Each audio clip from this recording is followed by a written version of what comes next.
Assalamualaikum warahmatullahi wabarakatuh. Kami dari kelompok 2 akan menjelaskan tentang dampak masuknya Jepang ke Indonesia. Perkenalkan, saya Hartanti Kusumandari, absen 14. Saya Dibilan Susan, absen 29. Saya Aditya Indra Putra, absen 2. Saya Iwan Dani Suara Wicaksana, absen 15. Saya Rehan Wahyu Reswati, absen 28.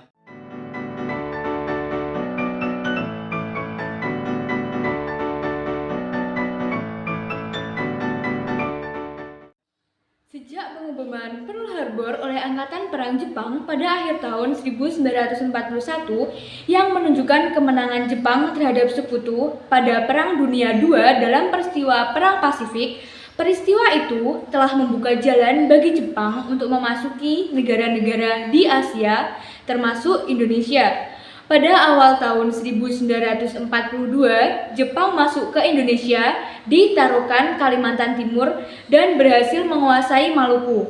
Setelah itu, mengalahkan pasukan Kenil Angkatan Laut milik Belanda dan mulai bergerak ke arah Jawa dengan 3 serangan serempak dan mendarat di Jawa, tepatnya di Teluk Banten, Eretan Wetan Indramayu, Jawa Barat, dan Kranggan, Rembang, Jawa Tengah. Kemudian diakhiri dengan perjanjian Kalijati.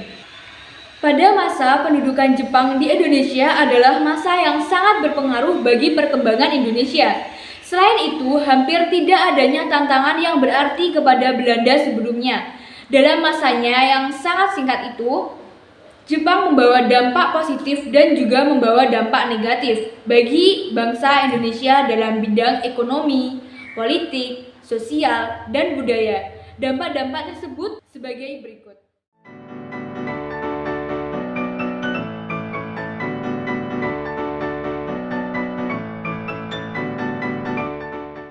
Dampak-dampak yang terjadi di bidang ekonomi. 1. Didirikannya Koperasi Kumiai yang bertujuan untuk melindungi kepentingan ekonomi kaum pribumi dari terancamnya Tiongkok dan mengembangkan industri di Indonesia. 2. Diperkenalkannya pertanian land system untuk membuat cocok tanam efisien dan tinggi produksinya. 3. Kebijakan self-help Jepang. Kebijakan ekonomi yang berusaha memenuhi sendiri kebutuhan pemerintah Jepang di Indonesia, namun kebijakan yang diterapkan malah mengeksploitasi SDA dan SDM untuk keperluan perang.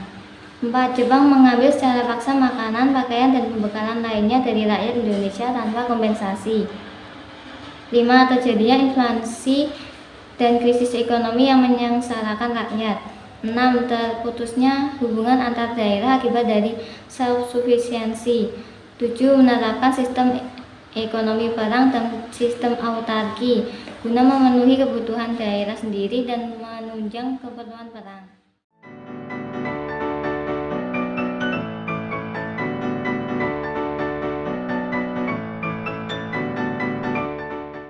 Berikut ini dampak di bidang politik.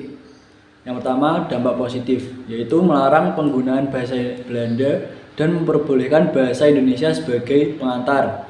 Yang kedua, dibentuknya Badan Persiapan Kemerdekaan Indonesia, yaitu BPUPKI dan PPKI. Dengan kemunculan Badan Persiapan ini, muncullah ide Pancasila.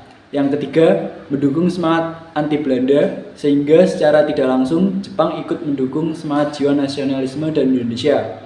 Yang terakhir, memberi kesempatan bagi rakyat Indonesia untuk ikut serta dalam pemerintahan politik. Lalu ada juga dampak negatif, yaitu dilarangnya kegiatan politik dan dibubarkannya organisasi politik yang ada. Yang kedua, dilarangnya segala jenis rapat dan kegiatan politik.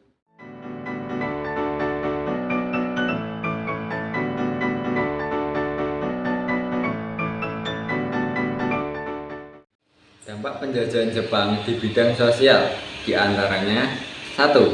Pergantian nama-nama kota dari bahasa Belanda menjadi bahasa Indonesia, seperti Batavia menjadi Jakarta dan Wittenzorp menjadi Bogor. 2. Sulitnya proses komunikasi antar pulau dan dunia luar karena Jepang mengendalikan saluran komunikasi. 3. Diterapkannya tradisi kerja bakti massal yang disebut dengan kebijakan Shinro-hoshi. 4. Diterapkannya kebijakan Seikirin atau penghormatan kepada Kaisar Jepang Tanohike. dengan cara membungkuk 90 derajat setiap pagi ke arah matahari terbit.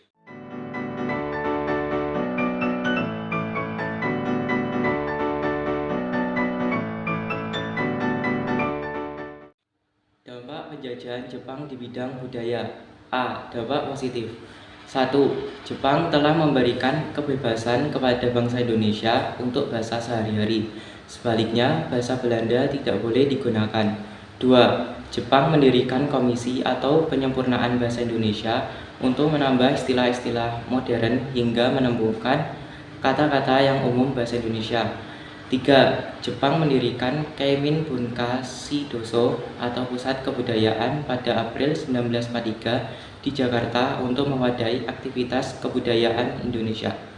4.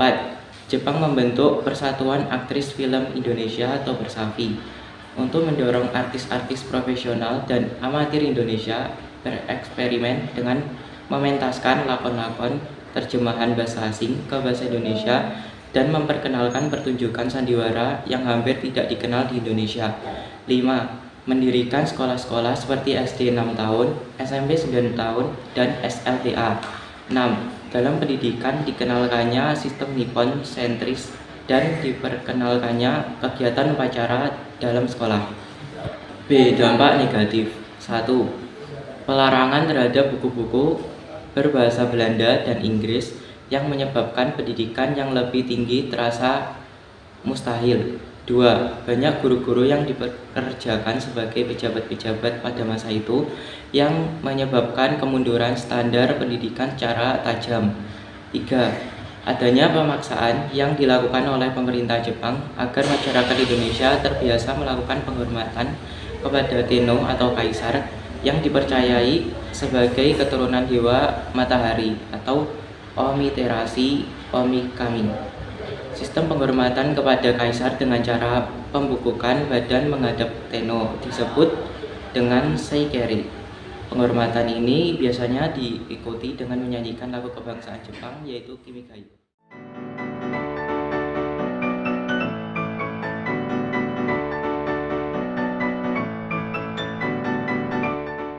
Sekian yang dapat kami sampaikan, kurang lebihnya mohon maaf. Wassalamualaikum warahmatullahi wabarakatuh.